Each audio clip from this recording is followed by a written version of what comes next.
Hello all you fantastic people. In this video I'll be touching on mods that just got added to console in Baldur's Gate 3's patch 7. So there's a bunch of new mods here allowing us to have all camp clothing from the start of the game alongside all dyes, so we don't have to wear those ugly clothing at the start of the game, as well as the Cheater's Ring, which does a lot for us. If you're using mods, you're not going to get achievements, so you may as well go all out and take this one because this can give you things that you may have missed. It gives you the ability to summon in chests that can summon all weapons, all armor. So if you're doing an evil playthrough and you want to grab some of the good aligned armor pieces that you're not able to get, this will allow you to do it and get it from the start of the game. So I'm going to be going over all the new mods that just got added. There's a good number of them here, so I'll be touching on these, and some of them are really great. Like, we also got the Spellblade School of Wizardry, which is a very fun subclass focusing on using weapons and dropping fireballs on people. It's a whole lot of fun. I'll be briefly touching on this one. Gale's Wizardly Updo just got added. Some people were asking for this one. Gives them another hairstyle that just swaps out. There's also a mod for the Tav that will allow you to use this hairstyle. Not on console yet, but it will be coming. We also have a new head. People were talking about getting head in Baldur's Gate 3, and we now are able to get head in the mod manager. So we got Lydia's head here, Seraphina. This is promising for more mods getting added, like the Faces of Faerun, which is a very popular one using models that are already in the game. However, this is a new asset, so it's providing faces. So some people are asking if we may get the Evelyn face, which potentially, with this being added, I think that opens up the floodgates for more things to be brought in, because this was created by Playmon here, and it's a custom-made head for body type 1. You do have to have your detail set to high. This is a custom head, so I believe we're going to see a lot more custom ones, and that's huge because, yeah, there's a lot of great options that we can go with, and this is just another one here. All cam clothes and dyes from the start. Without saying too much about it, it gives you every single option, so you can wear like the Angelic Scion here, or the robe that looks great on Shadowheart, so you can go with that. Dye it how you see fit. This pairs well with the Faerun Colors mod, which just got updated to add even more colors to the game, which is awesome. The Cheater's Ring I'm going to be touching on because there's a lot of benefits that people just don't know about, which I'll be going over. We got Hair Unlocked, which allows you to put any hairstyle, any color on any character, so you can get real creative with this. It's fun because you can take things like, you got Orin's hairstyle there, Shadowheart's hairstyle. Become a vampire. A lot of people have been asked about this. I prefer another vampire mod. This gives a potion at the start of the game, which allows you to turn into a bat form. It gives you healing. You can't actually get healed with spells anymore after taking this potion, so that is something, but you can bite targets. You can charm them. You can use your claws. It's a cool one. However, I do like another mod a bit more, which would likely also be coming to console. I'll touch on that in a moment. We also get the Better Target Info mod. I love this one by Kate's. It allows you to see things like whatever the target's resistances are. Or this is the vanilla one. It shows target's resistances and weaknesses just at a glance.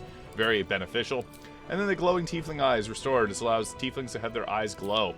Now, as I mentioned, the vampire mod that I really like is the Vampire Origin mod, which isn't available on console yet, but this one is incredible because basically what this does is you start off very similar, but you choose your origin at the start of the game and you become a vampire. And it's also can be played as the Dark Urge, which is really nice, so you can kind of have your own roleplay idea going on about being a vampire. A bunch of different benefits, like you do take extra damage from fire and radiant damage, but you're immune to, or resistant to necrotic damage. You also heal yourself. You get a bunch of benefits here. You can get the happy effect, healing 1d4 health per turn. Carry capacity is increased. You return from being down as a mist form. Movement speed increases. You also got the ability to turn into a bat, and you can fly around and bite people as a bat. Dark vision, claw attacks, resistance to necrotic damage, and those damage types that I talked about. You also, when you're in the shadow, you get advantage on strength checks, attack rolls, and charisma checks.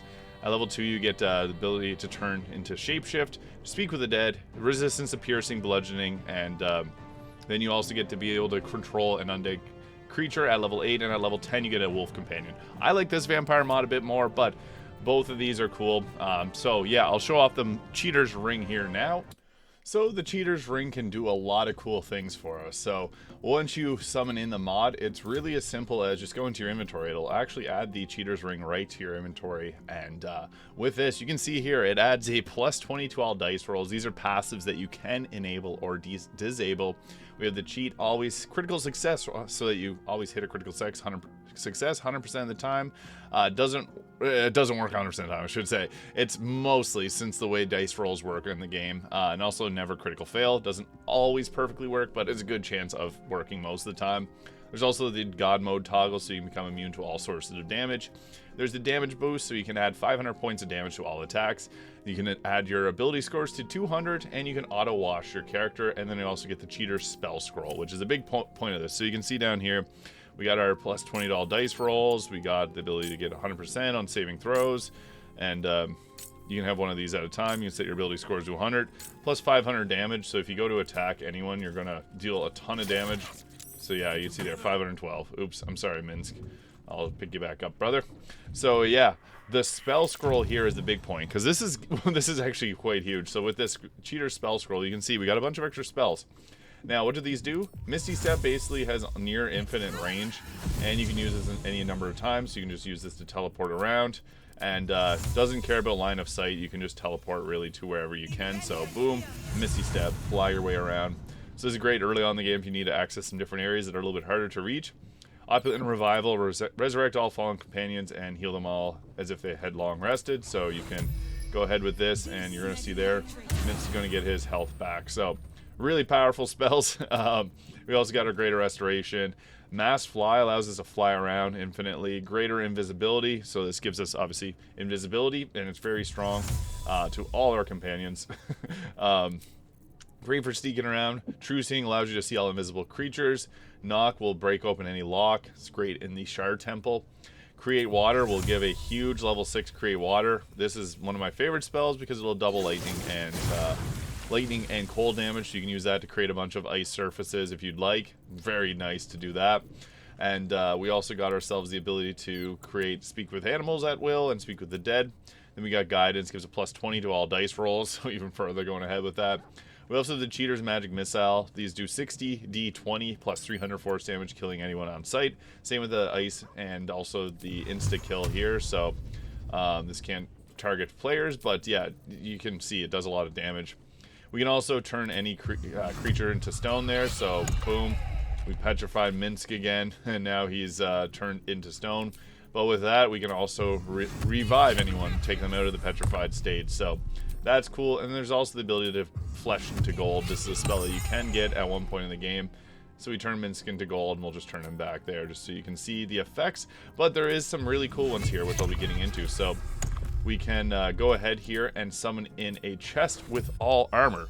So if you're going at this at the start of the game and you want to get any armor you want, it'll summon in the Cheater's armor box here. You go into this, look through, you got all the armor you could ever want. You got Helldusk armor, Adamantine Splint, you got the armor Persistence, armor Devotion.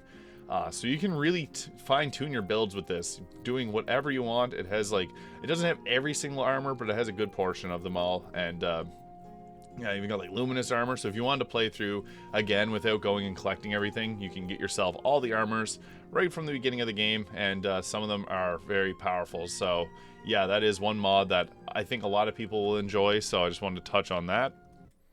I guess a little thing I want to note with that is anytime that you use these mods, they disappear after 5 turns. So what you want to do with these is select the armor mod, and then you're going to go into turn-based mode. So pop that in and go into turn-based. Otherwise, this will disappear in 5 turns and potentially crash whatever you're using. So yeah, once we're in turn-based, you can see there, this weapon has, or this mod now has all the weapons in the game, so you can get whatever you want here. It's really nice. If you want Belms or 2 of them, you can summon this in multiple times, give yourself the weapons to really enhance your builds and do whatever you want from right at the start of the game. So you don't have to worry. You can perfectly craft whatever build you want, following maybe even my build guides on my channel. So yeah, you got the option to go with any of those there. And in addition, there's also a bunch of other ones here, which I'll show. So the jewelry box, which gives us all the rings in the game as well.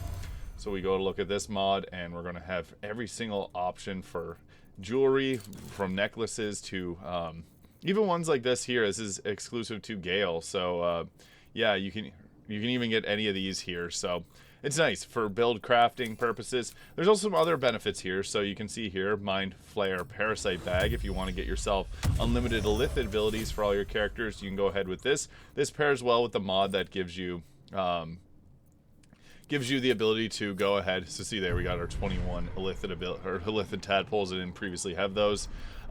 This pairs perfectly with the mod that removes the look of the character. So whenever they have the partial Illithid, this will fix that.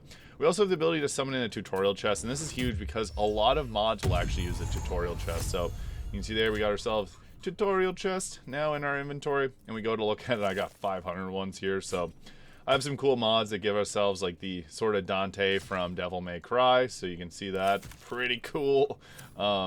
Again, this is all in the tutorial chest, so depending on what mod you have installed, it's going to probably put a lot of different things in there. Like we got Keyblades here from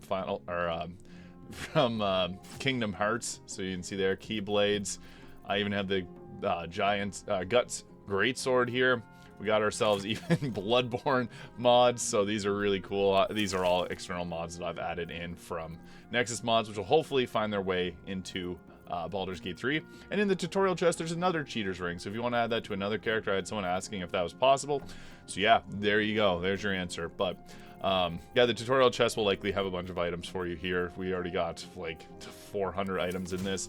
But it's nice to be able to summon that at will, so highly recommend this mod. And then we also got like summon water barrels, oil barrels, so we can drop oil barrels wherever we want. And with this mod, you can just run away and then shoot at them. Kind of fun. So boom, it's going to drop some oil or explode, I guess, and light everyone on fire. I'm sorry, team. But you also got the ability to do like a rune powder barrel as well, or even the Nautiloid tanks. You got a ton of options here, even summoning grenade boxes and arrow boxes, die boxes, you name it. The Cheater's Ring has got it all. So yeah, I'm just going to blow this up to end off the video, because this is a lot of fun new mods now available in Baldur's Gate 3 patch 7. Just got dropped on console, so yeah, oh, we're one shot away from that exploding and destroying everyone. So boom, there it is. Have a good day, guys. Thank you so much for watching. Hit that subscribe button below, and I'll see you all in the next video.